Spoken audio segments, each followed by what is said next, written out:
Hi, sorry about that. I started to record my other video at at my school, but I got interrupted when my roommate walked in, so I decided to finish it here at home. It's Sunday. I have another video loading right now, so I might load this up the weekend after this one. Anyway, yeah, I wanted to continue my review, even though I'm in a different setting. So Doctor Who, season 3 at the end, Utopia. The last 3 episodes, The Sound of Drums and The Last of the Time Lords.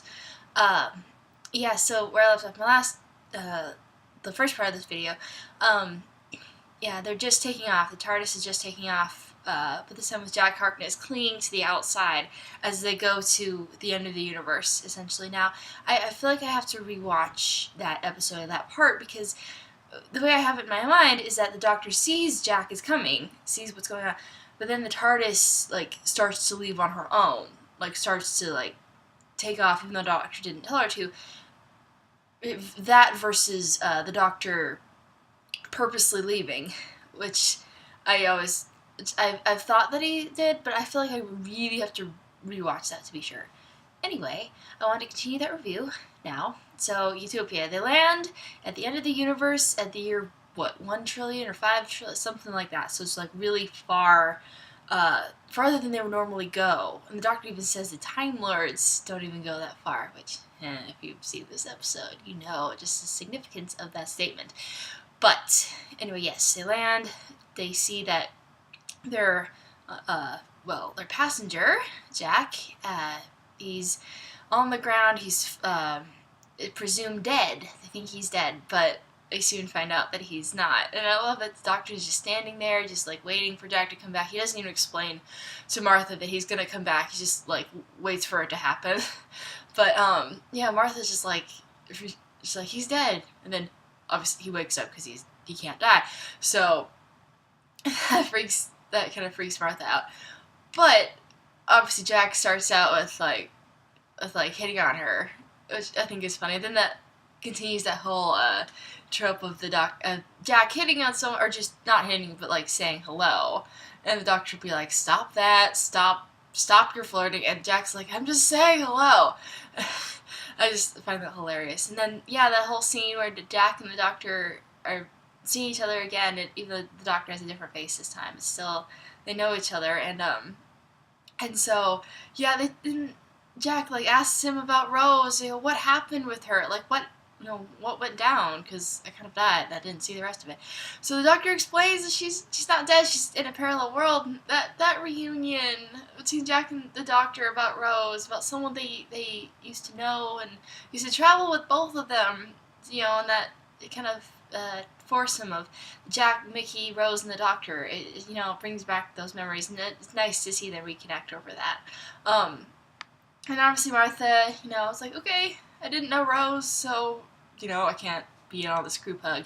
But, yeah, Jack and Martha get along pretty well, and they're walking, they're trying to figure out where they are, and what once lived there. Then very soon after, they see someone being chased by people, people anyway, see them chased, they try to help them out, and, but they can't get back to the TARDIS in time, so they run, they reach the gates, they'll let in, and then they get taken to where the rest of the humans are, and they see what's going on. They see these kind of refugee kind of setup, and they meet that little kid kind of showing them around, and that's cute. I think that's cute. Yeah, so, and then we see Professor Yana, and our team meets them, and that whole scene where they meet him, and he asks the Doctor if he can, help fix their spaceship or help make it work, or whatever, and the Doctor's sorry to say that he can't really do much, he can't really help, and, that whole thing. I really liked Professor Yana. I really thought he was a sweet old man, and he was just a wonderful, wonderful person who's just trying to help, and, so the scene goes on, and we find that they have kept the Doctor's hand from when the 10th Doctor first appeared, and he was still regenerating, and in the duel with the Sycorax, you know, it got his hand cut off, but fortunately it was still in his regeneration cycle, so he could regrow it back. So they've kept the original one. So Martha sees that, gets a little freaked out. Anyway, I'm rambling. So yeah, as they go on, our team tries to help, you know, figure out how to get this rocket to work so they can take the humans to Utopia, to like a better place, to, you know, away from where they are now. You know, as the story goes on, you see that they're one of the people outside, well, call them people. Maybe it's a new evolution of human, or either way they have like spiky teeth, and you know, they're clearly a threat. So one of them, it seems, has infiltrated this refugee camp and is clearly planning something nefarious. So we get hints of that as the episode goes on. But yeah, and so eventually the Doctor and Jack and they figure out how to help the spaceship. They figure out how to get it to work. I forget exactly how they make that connection from not thinking they won't be able to finally being able to. But yeah, they do, and they're working to get it to work, and they're kind of just talking, and yeah, and backing up a little bit, I love the Doctor's whole spiel about you know, I'm a bit of a hermit, you know. It's like, and then Professor Yana's all like, a hermit with friends? And then the Doctor's like, oh, Hermits United. You know, we kind of meet every once in a while and swap stories. Oh, Doctor, I love you a lot. But, anyway, yes, they keep working, and then, again, Jack, at some point, trying to get the spaceship to work, and beyond all the electrical stuff, which I love how the team kind of works. You know, it's a new environment, a new thing. They know each other, and they kind of work like a well-oiled machine. They're kind of just like doing what they can, and, you know, everyone's doing their part. I think that's kind of awesome. But anyway, yes, something goes wrong because the person who infiltrated the refugee camp, they make something go wrong. They break something. I don't know exactly what they did, but they did something to damage the rocket, and so someone has to like fix it. But it puts them in a dangerous situation, and anyone who's in there for too long will die in that radiation chamber. I think I'm making that connection right. Anyway, so yeah, it seems so. At one point, Jack is electrocuted from whatever, just being stupid, but yeah. So, you know, he dies again. But then, you know, he obviously comes back, and the team, and so he's the perfect person to go and fix it, because, well, he won't die, or if he does, he won't be dead for long, so, you know, good. But, yeah, so he's able to go in there, and then, the whole conversation between Jack and the Doctor, while Jack is in there, it's great, it's awesome. Jack's like, I like this new regeneration, it's cheeky. I love also knowing that David Tennant and John Barrowman were friends, and that they were able to click and just be bonded over that. I think that's neat. But yeah, so they're working on this spaceship. They were trying to get it to, and you know, they're making a lot of progress. And so while Jack and the Doctor are doing that, we're in the radiation chamber, you know, talking and that sort of thing, and Martha's with Professor Yana and Professor Yana's assistant, Professor, I think, Cho or Chang, something like that. Yeah, they're talking, and she just asks him about his past, asks him about, you know, what his life was like, and then here he's talking, and Stephanie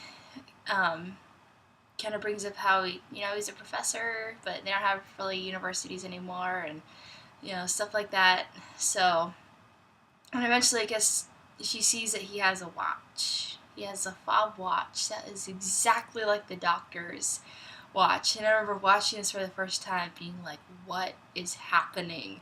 Like, holy crap! What does this mean? Is it real? Is it not real? Does Martha think it's something when it's not?" But you know, I kept watching this, and I remember, so Martha's just like, what obviously she reacts to this, but she tries to pretend that it's not anything, which I can't blame her for reacting at all. Like, I would have reacted too, but obviously her believing it's something significant and then her leaving to tell the doctor, I mean, it kind of, maybe it would have sparked something in Professor Yana anyway, but I feel like that was the catalyst for getting him to look more closely at the watch and in turn open it and then become the master, which I did not see coming, that he was a Time Lord, but he had rewritten his biology to make him appear human while keeping the fob watch close. It held his Time Lord essence. But before then, he didn't remember, he didn't know. But all that remained of his Time Lordness was the sound of drums, that constant drumming in his head. But that never went away. So, when Professor Yana finally kind of realized, like, something was up with this watch. He kind of can tune into it more. He's looking at it differently now. So, he opens that and all hell breaks loose, even more than it already was. But at this point, Martha goes to the doctor and Jack and tells him what she saw and everything, and he's like, first, of course, he doesn't believe her. He's just like in shock. He couldn't believe that this could be real, and it turns out it is. And the doctor's emotions at that moment. David Tennant plays it so well. Just like obviously the disbelief at first, and just like, Martha, please don't be kidding. Don't be messing with me. She's like, I'm not messing with you. I know what I saw. And so they get back, but they're kind of too late because Yana becomes the master, and then the doctor even remembers, and Jack might help the doctor remember, that he had seen the face of Bo earlier this season, Bo's last day, and told him that you are not alone. And obviously when I first heard that in the episode, I had no idea it would mean that there was another Time Lord out there. But yeah, Doctor remembers this, or I don't know if I take that back. I don't know if the Doctor specifically remembered this. I think Jack might have helped him remember it. But anyway, they show that flashback, maybe for more clarity for the audience too, like just to drive the point home. And so for us, Yana, Yana, you are not alone. Very clever.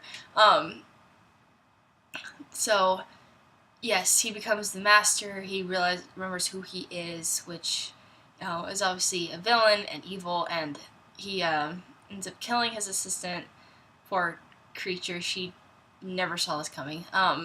But yes, that goes down. He sees the TARDIS, which at this point has been rescued from where it was. They brought it into the facility, and he takes it for himself. He gets in there, and while this is happening, the more of those spiky teeth people are brought in, and they're attacking, they're invading, they're trying to bust down the door, and Jack, Martha, and the doctor kind of cornered, and that's where that I think that's where that episode leaves off. That climax of Yana about to steal the TARDIS, making his leap to do whatever he wants with it. And then Jack, Martha, and the doctor cornered by those creatures and seemingly no way out. So yeah, spoilers. Obviously I should have said that in the beginning. But so they go to the next they're able to escape because the doctor fixes Jack's vortex manipulator, and they're able to teleport out of where they were to a different room or a different hallway, and so they obviously try to get back to where the master is, because they clearly they realize that hell is breaking loose. So yeah, they find that he is a Time Lord. He is the master. The doctor can sense it now, and oh man, and the Professor Yana obviously gets into the TARDIS. He tries to travel, but the doctor gets there in time to lock the coordinates, so he can only travel between where they are now and the time they last left, which I think is 2008. Which I think when I first heard that, I'm like, wait, what? that's quite a lot of time to be traveling. I think I thought that it was that the Doctor had made it so he could travel in anywhere in that timeline, but now I realize that he could only go from one or more locations. He can either stay in the year 5 trillion or be in the year 2008. I don't think I realized that at first. Now I realize that. That was a good plan, a good quick thinking, Doctor. Yeah.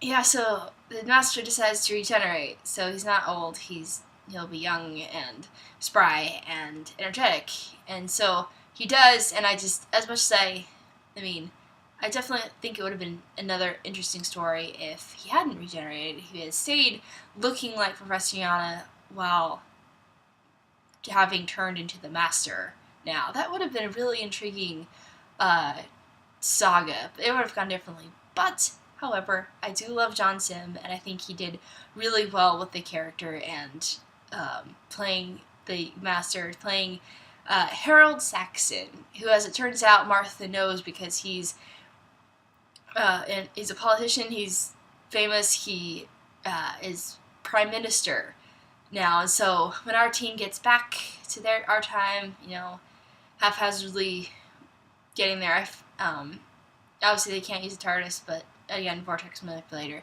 very handy. They get there, they find out who Harold Saxon is, and they're trying to piece that together. That they discover what's happening, and as it turns out, they get to Martha's place, and they see him on TV, and trying to find out more about him, trying to find out, who is Harold Saxon, what's he been doing, so that kind of thing. They're trying to figure out this huge mystery, and they quickly they asked Martha about it, because she knew who he was, so what was his platform, what was he standing for, whatever. And then she kind of starts to talk, but she's kind of tapping her fingers and that drumming sound, that da da da da da da da, like that. So that they notice that and like, wait, why are you doing that? Why are you doing that while you're talking? Her voice kind of goes into a trance-like state. And so through that, they're able to figure out that there's it's almost this telepathic feel, like this almost undetectable, like, I don't know what you want to call it, but a way that the Master is manipulating people to trust him, to vote for him, to put him in office, which they did, and it worked, and he can kind of control them, not like mind control, but something more subtle, I think the Doctor says, and through all this, Martha's family is caught up in this, because they already didn't trust the Doctor, her mom didn't, she was suspicious, and oh man, I think it can be easy to get frustrated with her mom, but at the same time, she didn't know who the Doctor was. She wasn't told. She was never told.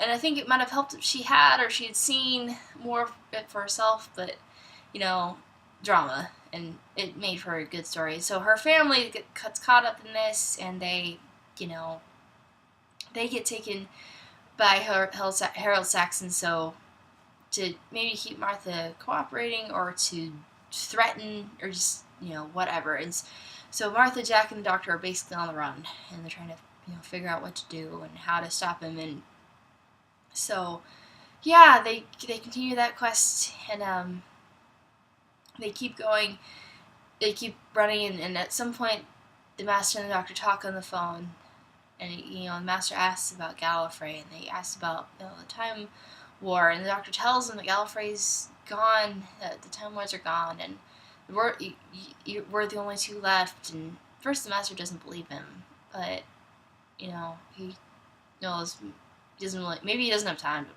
fact check these kinds of things. But yeah, so that whole conversation, and then the Doctor realizing that the Master he can see them, he can see them on the surveillance cameras, he's an ever-growing threat, his eyes everywhere, and so, Martha, Jack, and the Doctor, I think they make a good team with their combined knowledge, and at some point they try to track the Master's movements, figure out where he's going to be and what's going to happen, and the Doctor's able to make 3 not TARDIS keys, but keys that have, like, a perception filter, so that they're not exactly invisible, but they're they're like on the peripheral. They're kind of they can go unnoticed if someone's not looking for them or whatever. So they have the whole scene. I think I like the shots in that scene where the doctor's just like the mad scientist in him comes out. I think that's fun. But yeah, as time goes on and the doctor finds out that Jack started torture, but he made it better and he did something much better with it than it had been before, which I think is really good. And I'm glad that Jack did that. I never saw the show Torchwood. I heard it was really good. Maybe I will someday.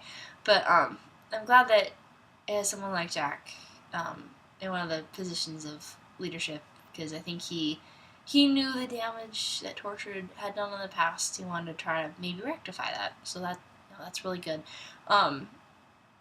So yeah, Martha's family gets captured, and I don't remember everything from this episode. Even though I've seen them a lot, I think they're really explosive episodes, and a lot happens. So I should probably split do the rest of this video now to like the last episode.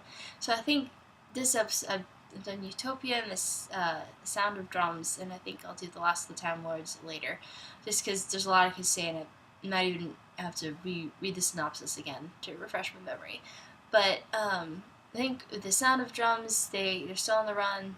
I think the doctor gets captured. Martha gets captured. Jack too, and along with Martha's family on the Master's, I don't know what you want to call it, helicarrier flying airship, or whatever. And we see his plan is to bring these creatures from the end of the universe to our time, and he can do that because he created a paradox machine out of the TARDIS, which the poor TARDIS, it's been through so much. But anyway, they're in quite the predicament, and the doctor tries to tell Martha, one more thing, and they wanted to try to put one of those keys with a perception filter on the Master, but something was wrong. I might be getting my episodes mixed up there, but anyway, Martha is able to escape. The Toclophane, those creatures from the end of the universe, they're brought in, they start causing destruction, and Martha has to go do what the doctor has asked her to do, and so we end that episode with her having escaped and her starting on her mission. So that's where I'm going to end this video. Thank you very much for watching. It's a lot of fun to do these videos and talk about episodes and shows that I love. So thank you if you're watching these and liking them as I like making them. So like and subscribe, and stay tuned for more fandom videos and art videos too. Okay, bye.